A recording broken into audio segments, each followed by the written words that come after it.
আসসালামু আলাইকুম এভরিওয়ান, স্বর্ণাজ কিচেনে আপনাদের স্বাগতম। কেমন আছেন সবাই? আজকে আমি আপনাদের সাথে শেয়ার করব ছোট চিংড়ি মাছ দিয়ে কচু শাক রান্নার ভীষণ মজাদার একটা রেসিপি। আশা করি আপনাদের কাছে ভালো লাগবে। প্রথমে এখানে আমি কিছু কচু শাক নিয়েছি। শাকগুলোকে আমি খুব সুন্দরভাবে কেটে ধুয়ে পরিষ্কার করে নিয়েছি, আর সেই সাথে ডাঁটাগুলোকেও কিন্তু আমি নিয়েছি। এখন এখানে আমি শাকগুলোকে সেদ্ধ করে নেব। সেজন্য প্রথমে পেঁয়াজ কুচি দিয়ে দিয়েছি, কিছুটা রসুন দিয়ে দিলাম সেই সাথে, আর এখানে একটু বেশি করে কাঁচামরিচ ফালি করে দিয়ে দিয়েছি। পরিমাণ মতো দিয়ে দিচ্ছি লবণ। এখানে আমি হাফ কাপের মতো পানি ব্যবহার করেছি, মনে হচ্ছে হাফ কাপের থেকে একটু কম হবে। এখন ঢাকনা দিয়ে ঢেকে শাকগুলোকে সেদ্ধ করে নেব। এই যে আমি চুলোতে বসিয়ে দিয়েছি হাই হিটে, 7 থেকে 8 মিনিটের মতো আমি রান্না করে নেব। এই 7 থেকে 8 মিনিটের মাঝেই কিন্তু শাকগুলো খুব ভালোভাবে সেদ্ধ হয়ে যাবে। এই যে দেখুন বন্ধুরা, ঢাকনা খুলে নিয়েছি, শাকগুলো কিন্তু অনেকটা কমে এসেছে। এখন খুব ভালোভাবে নেড়ে চেড়ে নিচ্ছি, যাতে কোথাও কোনো অংশ আবার কাঁচা থেকে না যায়, তাহলে কিন্তু গলা চুলকাবে। তাই ভালোভাবে নেড়ে চেড়ে মিশিয়ে একেবারে পানিটাকে শুকিয়ে নিয়েছি। এই যে হালকা হালকা পানি আছে, এটাকেও আমি একেবারে শুকিয়ে নেব। আসলে কচু শাক এভাবে রান্না করে খেতে ভীষণ ভালো লাগে। গরম ভাতের সাথে তো কোনো কথাই নেই, অন্য কোনো কিছু লাগবে না, শুধু আপনি এই একটা রেসিপি দিয়েই ভাত খেয়ে নিতে পারবেন। খুব ভালোভাবে পানিটাকে আমি এই যে শুকিয়ে নিয়েছি। এখন চুলো থেকে শাকটাকে নামিয়ে নিচ্ছি। শাকটা ভেজে নেওয়ার জন্য এখানে চুলোতে একটা প্যান বসিয়ে দিয়েছি। প্যানটা গরম হয়ে আসার পর এর মাঝে আমি পরিমাণ মতো তেল দিয়ে দিচ্ছি। তেলটা খুব ভালোভাবে একটু গরম করে নেব।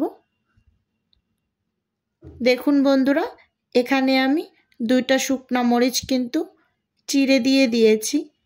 এখন আমি 50 সেকেন্ডের মতো একটু ভেজে নিচ্ছি।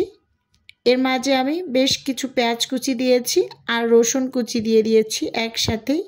এখন পেঁয়াজ রসুনগুলোকে 1 মিনিটের মতো একটু নেড়ে চেড়ে ভেজে নিচ্ছি। এই পর্যায়ে এখন আমি ছোট চিংড়িগুলোকে দিয়ে দেব। অফ স্কিনে চিংড়িগুলোকে আমি বেছে নিয়েছিলাম। দেখুন বন্ধুরা, চিংড়িগুলো দিয়ে খুব ভালোভাবে কিন্তু ভেজে নেব। এখানে সামান্য একটু লবণ দিয়ে দিচ্ছি, চিংড়ি মাছটা ভিতরে যেন লবণটা ঢোকে, খেতে ভালো লাগে। তাই একেবারে সামান্য, যেহেতু শাক সেদ্ধ করার সময় লবণ দিয়েছি, তাই এই সময় একটু কম করেই দিবেন। একেবারে 1 চিমটি পরিমাণ আমি হলুদের গুঁড়ো দিয়ে দিয়েছি, যাতে চিংড়ি মাছটা একটু দেখতে সুন্দর লাগে। সেজন্য ভিডিওর এই পর্যায়ে সেই পুরনো কথাটি আর একবার মনে করিয়ে দেই। যারা এখন পর্যন্ত একটা লাইক দেননি, প্লিজ একটা লাইক দিয়ে ভিডিও দেখা কন্টিনিউ করুন। এখন সব কিছু একসাথে ভেজে নিয়েছি। এই যে কচু শাকগুলোকে দিয়ে খুব ভালোভাবে নেড়ে চেড়ে একেবারে ভাজা ভাজা করে নিচ্ছি। এইভাবে ছোট চিংড়ি দিয়ে কচু শাক রান্না করলে খেতে দুর্দান্ত লাগে। যারা আমার মতো শাক লাভার আছেন, তারা অবশ্যই একবার হলেও খাবেন। এই রেসিপিটা বানিয়ে ভীষণ ভালো লাগে খেতে। খুব ভালোভাবে একেবারে শুকনা শুকনা করে ভেজে নিচ্ছি। দেখুন, আসলে অনেকে কিন্তু ভয় পায় কচু শাকে নাকি গলা চুলকায়।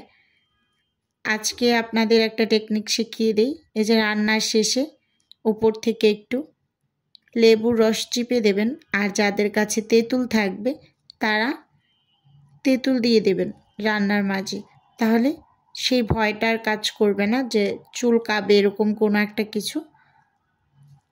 এটা দিলে বেশ নিশ্চিন্তে থাকা যায়, আর গলা চুলকানোর কোনো ভয় থাকে না। চুলো থেকে নামিয়ে আপনাদের সাথে এই যে সার্ভ করে শেয়ার করছি। দেখুন, দেখতে মাশাআল্লাহ কতটা ইয়াম্মি লাগছে, আর খেতে ভীষণ ভালো লাগে। আপনারা অবশ্যই বাসায় একবার হলেও বানিয়ে খেয়ে দেখবেন। আজকের রেসিপি এ পর্যন্তই রাখছি। দেখা হবে নতুন কোনো রেসিপিতে। আল্লাহ হাফেজ। আসসালাম।